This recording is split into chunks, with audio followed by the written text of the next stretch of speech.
After recent terror attacks in Europe, the debate intensifies over how to further empower authorities to track down terrorists without compromising civil liberties. Hello and welcome to People First, the EPP Group's monthly program on issues with impact on people like you. Joining us to answer some of your questions is Monica Hohlmeier. You are a member of the committee here in the European Parliament for Civil Liberties, Justice and Home Affairs, and a member of the EPP Group. Madam Hohlmeier, if I may ask you to start with, you grew up during a time when there were terror attacks in Germany. Yes. Your father was Interior Minister and Defense Minister. How was it for someone like you to grow up in that situation? Let's say it was another life. It was not a normal life because we always had 3 policemen following us in the school, everywhere. We were not allowed to go by bicycle to the school, as every normal child is doing it. We had to go by a specialized secured car, by secured ways, and so I have a deep feeling for this issue of terrorism. So Europe has indeed been shaken repeatedly by terrorism. How is the EU now dealing with this situation now? Let's take a look at our report before we go to our viewer questions. The deadly terror attacks in France and the foiled plot in Belgium came at a time Europe is debating what new tools to give investigators. Some officials and the airline industry have been pressing for a Europe-wide system to track air travelers. Known as PNR, or Passenger Name Records, the effort to create a common data bank across Europe was defeated in the European Parliament in 2013. A related issue is data retention. How should the data be used? How long and by whom? The PNR proposal would store that data over 5 years and strictly control the sharing of data with non-EU countries. The gunman in the deadly attack on the Jewish Museum in Brussels in 2014 slipped into the EU via Frankfurt Airport, as Germany forbids data retention. With telephone surveillance, not all member states allow it either, though phone taps helped Belgian authorities track down the suspects in planned terror attacks. The EPP Group is also calling for a European version of the U.S. Terror Finance Tracking Program, or TFTP, to shut down the money going to terrorists. And border controls stand to be toughened under a so-called smart borders system. Proposed by the European Commission last year, it's in the test phase. So we've talked to some people on the street, and their questions really do deal with how people are affected or could be affected by these measures. Let's look at our first question that has to do with sort of a general idea about how people are affected. Hello, I'm Antoine. I'm from Brussels, and I just want to ask how this is going to affect my daily life on the internet. So what about all this telecom surveillance? We want to boost that up, ramp it up. Is this more Big Brother or what?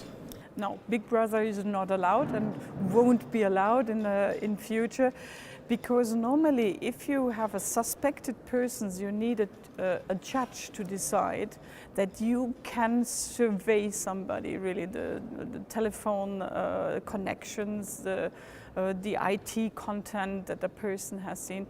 But our problem at the moment is that we don't have any obligation for the private companies. For example, in Germany, this is the situation that they have to do something like a data retention. The normal internet user will have will profit from our proposal of data protection, because there's a data protection proposal from the Commission.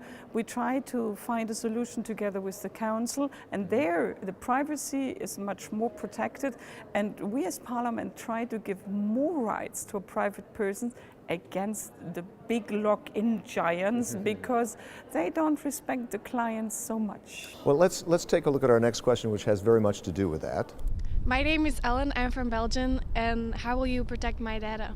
Well, essentially, yes, some people are fighting for the right to be forgotten, and now we're talking about, in this proposal, to retain data for 10 years. Why is that? So first, the issue is that data protection and privacy must be respected. So fundamental rights must be respected. The issue is that, for example, law enforcement is not allowed to enter into every privacy. That is not allowed, only for suspects.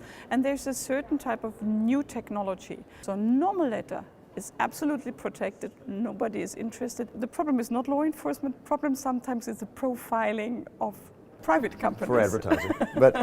but this does make some people uncomfortable. Here's a Swiss gentleman who's uncomfortable at all that data crunching. Hello, my name is Maurice Schoenberg. I'm from Switzerland, and I wonder whether it's possible to track down people. Personally, I don't think that it is, but some people would like to have a government that controls everything. Well, he flew to get here. Now you would think that he would favor PNR to make sure the guy sitting next to him is safe. But anyway, he's got two minds obviously Yes. about this, like a lot of Europeans. But PNR or something like data retention is not a mass surveillance. If you really want to look inside all the private content of IT, of bank account or something like this, you need to have a decision of a judge, or there must be a danger for society. If there is not a clear situation, then you are not allowed to go into the whole privacy. Well, and here's another aspect of freedom is freedom of movement, and a lot of people are putting in question Schengen. Here's a question on that. Ich heiße Heidi Mudrak, bin aus Wien und stelle jetzt die Frage, warum es nicht möglich wäre, auch zeitweise das Schengen-Abkommen wieder einzusetzen.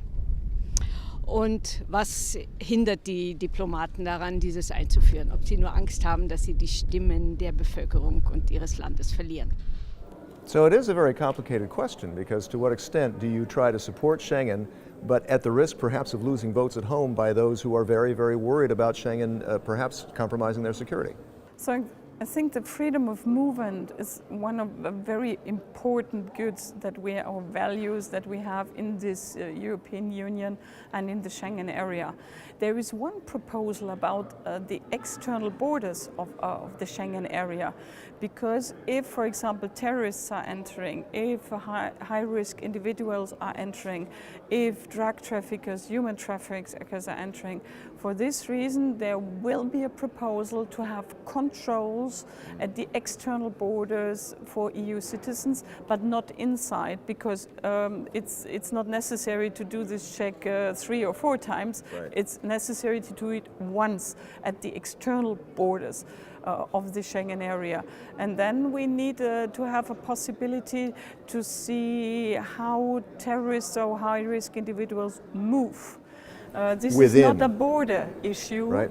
This is not a border issue. This is an issue where the ministers of interior have decided, have agreed on a data exchange that must be much better, because sometimes, for example, the list of high-risk individuals in Belgium is different to the German ones.